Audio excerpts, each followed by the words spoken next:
आप लोग राइटिंग पे मत जाइएगा, भावनाओं को समझिएगा।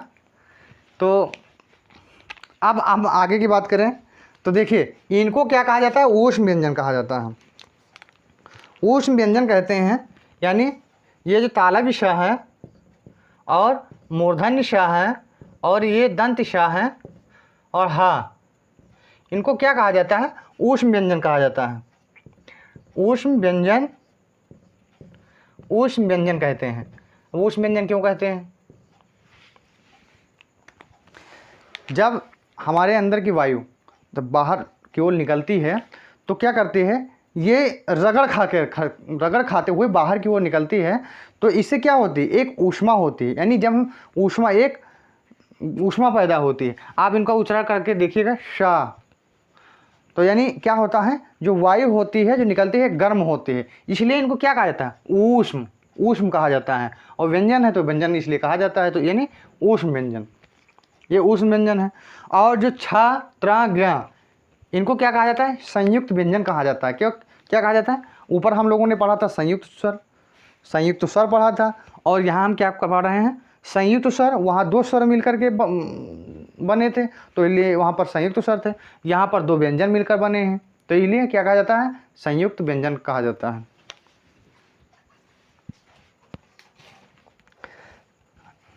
आप लोगों को समझ में आ रहा हो? अब आगे की ओर बढ़ते हैं। अब हम क्या देखेंगे? अब इन वर्णों का हम वर्गीकरण करेंगे और इनका उच्चारण स्थान जानेंगे कि इन वर्णों को कहाँ कहाँ से इनका उच्चारण होता है। और ये एग्जाम से बहुत पूछा जाता है कि बताइए निम्नलिखित वर्ण का उच्चारण स्थान क्या है, यानी किस स्थान से हम इस वर्ण का उच्चारण करते हैं। तो इसको देखिएगा ध्यान से, और इसी प्रकार से हम आगे निरंतर बढ़ते चलेंगे।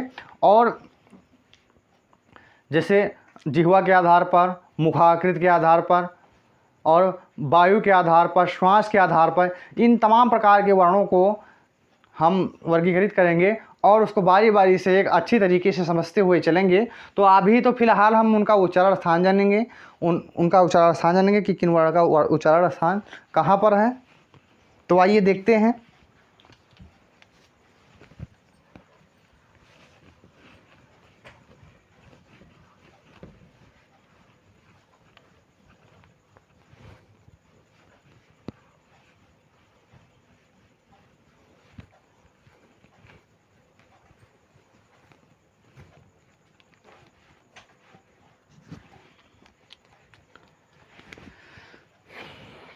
अब देखिए, अब हमने अभी ऊपर पढ़ा था कि जो ये अक्षर हैं, पाँच पाँच के वर्ग, पाँच पाँच जो अक्षर हैं एक वर्ग बनाते हैं। तो देखिए उसी में जो पहला वर्ग, जो वर्ग का जो पहला अक्षर है, उसी अक्षर से हम इसका नामकरण करते हैं। जैसे क, ख, ग, घ, अंग था, तो पहला अक्षर क्या था? क, तो हम क्या कहेंगे? क वर्ग। उसके बाद में च, छ, ज, झ, च, छ, ज, झ, ञ, तो हम क्या करेंगे? च वर्ग। उसको क्या कहेंगे? च वर्ग। ट, ठ, ड, ढ, ण, तो पहला अक्षर क्या है? ट है, तो उसको क्या कहेंगे? ट वर्ग।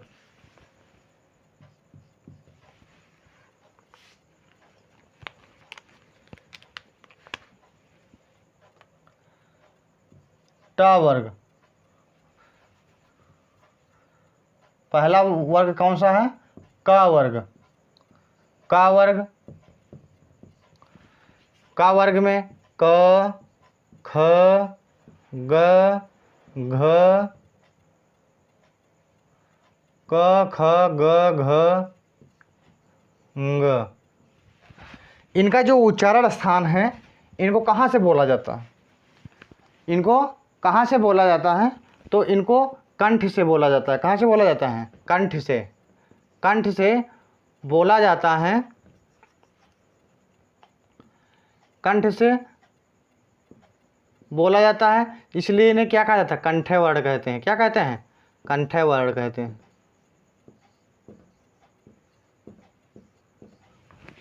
अगला वर्ग कौन सा है? च वर्ग। अगला वर्ग कौन सा है? च वर्ग। जैसे च, छ, ज, झ, ञ, इनका उच्चारण कहाँ से करते हैं? तालु से करते हैं। क्या कहाँ से करते हैं? तालु से करते हैं, तालु से करते हैं। इसलिए इन वर्णों को क्या कहा जाता है? तालव्य वर्ण कहा जाता है। क्या कहा जाता है? तालव्य वर्ण, तालव्य वर्ण, तालव्य वर्ण कहा जाता है। अगला वर्ग है, तीसरा वर्ग है ट वर्ग। ट वर्ग जिसमें ट, ठ, ड, ढ, अण। इसका देखिए तालु आखिर रहेगा।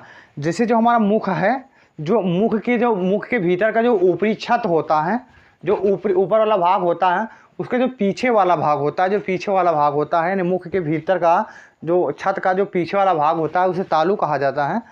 क्या कहा जाता है? तालु कहा जाता है। और उस छत का जो आगे का हिस्सा है उसे क्या कहा जाता है? मूर्धा कहा जाता है। तो ये जो ट वर्ग है, इसका उच्चारण स्थान जो होता है वो मूर्धा से होता है, मूर्धा से होता है। इसलिए इनको क्या कहा जाता है?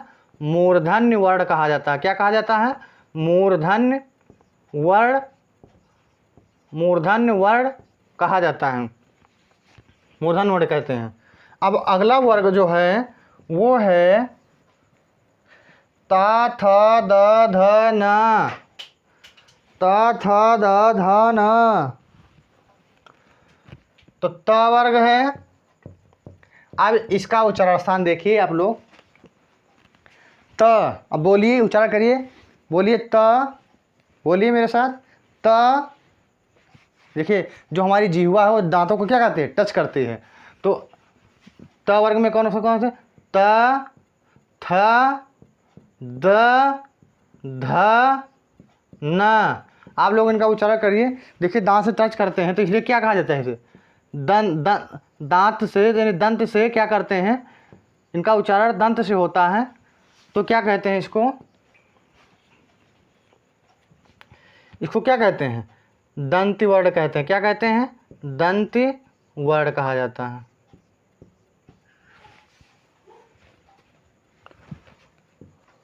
अगला वर्ग जो है वो है पा वर्ग। क्या है? पा वर्ग। पा में प, फ, ब, भ और मा। प, फ, ब, भ, म। देखिए आप इनका उच्चारण करिए। इनका जब हम उच्चारण करते हैं तो जो हमारे ओंठ हैं, हम ओंठ के सहारे इनका उच्चारण करते हैं। किसके सहारे करते हैं? ओष्ठ के सहारे इनका हम उच्चारण करते हैं। इसलिए इनको ओष्ठ्य वर्ण कहते हैं। क्या कहते हैं? ओष्ठ्य वर्ण।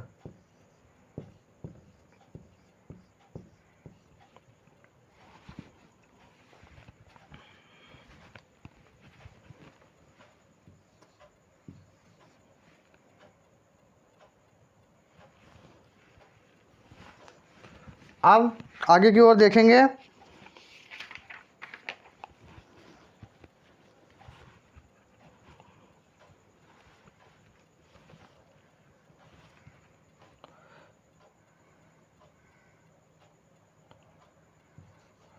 तो श और र और जो ल हैं इनको क्या कहा जाता है? वर्त से कहा जाता है। क्या कहा जाता है? वर्त। यानी अगर ये विकल्प ना हो तो इसको ये देखिए कि जो दंत, जो ऊपर के दांत होते हैं, दंत और प्लस मसूढ़ा, जब दोनों से मिलकर जो ये वर्ड बोले जाते हैं उसको क्या कहते हैं? वर्त कहते हैं। या इसको अन्य नाम से जान लीजिए, दंतमूल। दंत अगर वर्त से ना दिया हुआ हो तो दंतमूल याद रखिए, दंतमूल कहते हैं इसको। तो इनका जो श, स, र, ल, इनका उच्चारण दंतमूल से होता है, वर्त कहते हैं इसको। और उसके बाद में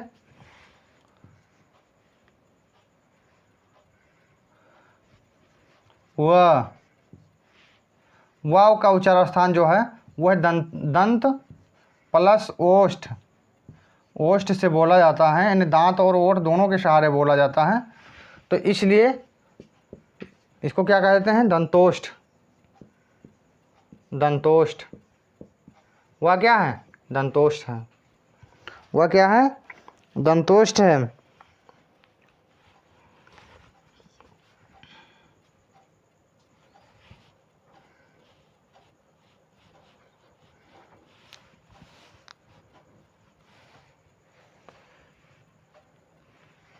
और या और शा, या और शा, इनका उच्चारण स्थान क्या है?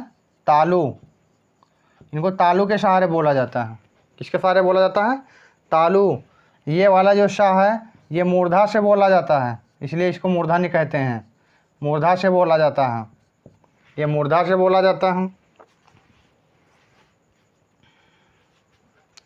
और देख लीजिए हा का उच्चारण स्थान देख लीजिए। हा का उच्चारण स्थान जो है वो है स्वर यंत्र। क्या है? स्वर यंत्रीय है। स्वर यंत्र है। स्वर यानी जो हमारा कंठ है, यानी जो हमारा गला है, उसके जो नीचे का भाग स्थित भाग है उसको हम क्या कहते हैं? स्वर यंत्रीय कहते हैं। तो हा स्वर यंत्र, स्वर यंत्र, स्वर यंत्र, तो ये हा क्या है? स्वर यंत्रीय है। यानी कंठ के जो नीचे स्थित भाग होता है उसे स्वर यंत्र कहते हैं। स्वर यंत्र कहते हैं। उसके बाद में और एक देख लीजिए, जो अड़ और ह, इनको क्या कहा जाता है? इनको उत्क्षिप्त कहते हैं। उत्क्षिप्त, उत्क्षिप्त व्यंजन कहते हैं। उत्क्षिप्त व्यंजन कहते हैं। उत्क्षिप्त व्यंजन क्यों कहते हैं? उत्क्षिप्त व्यंजन यानी इनका उच्चारण करते समय जो हमारी जीवा होती है वो झटके के साथ उठती है और फिर नीचे गिरती है, तो इसलिए ये क्या है? उत्क्षिप्त व्यंजन। इनको द्विगुण व्यंजन भी कहते हैं। द्विगुण व्यंजन, द्विगुण व्यंजन, द्विगुण व्यंजन भी कहा जाता है।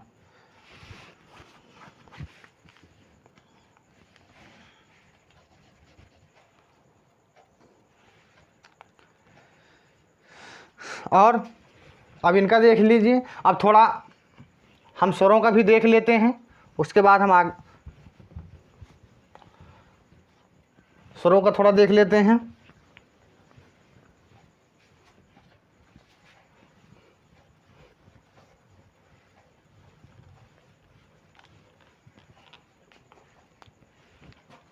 देखिए अ और अ बड़ा और अ, ये आगत है।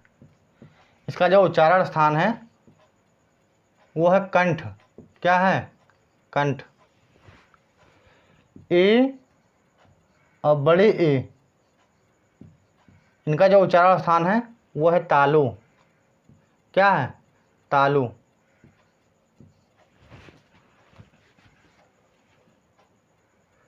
रे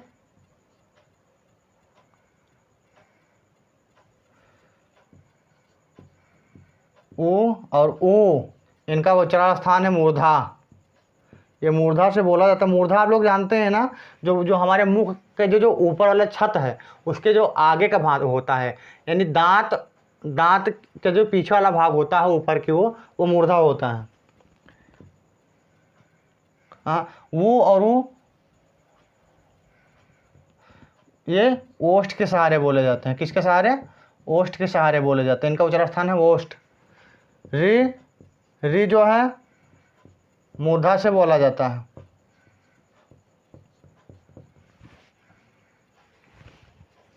कहाँ से बोला जाता है? मूर्धा से बोला जाता है।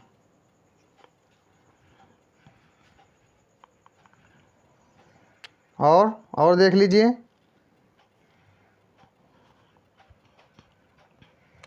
ये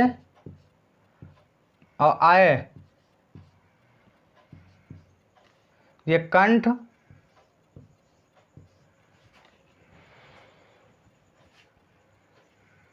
और ताल दोनों से बोले जाते हैं। कंठ और ताल दोनों। अच्छा, ये एक चीज देखिए,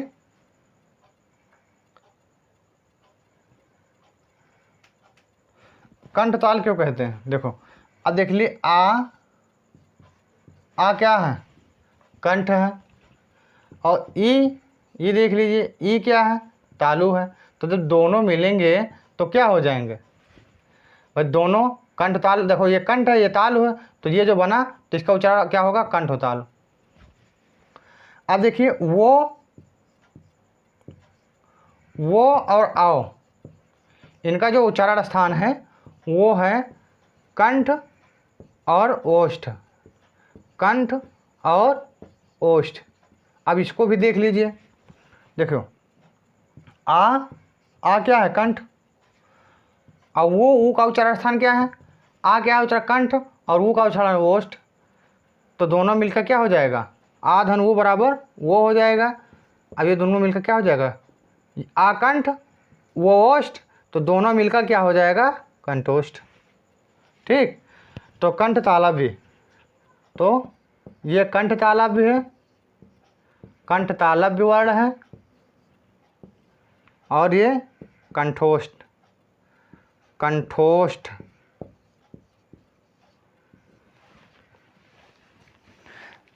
तो दोस्तों आप सभी लोगों को हमारी क्लास कैसी लगी, आप सभी लोग कमेंट बॉक्स में ज़रूर बताइएगा।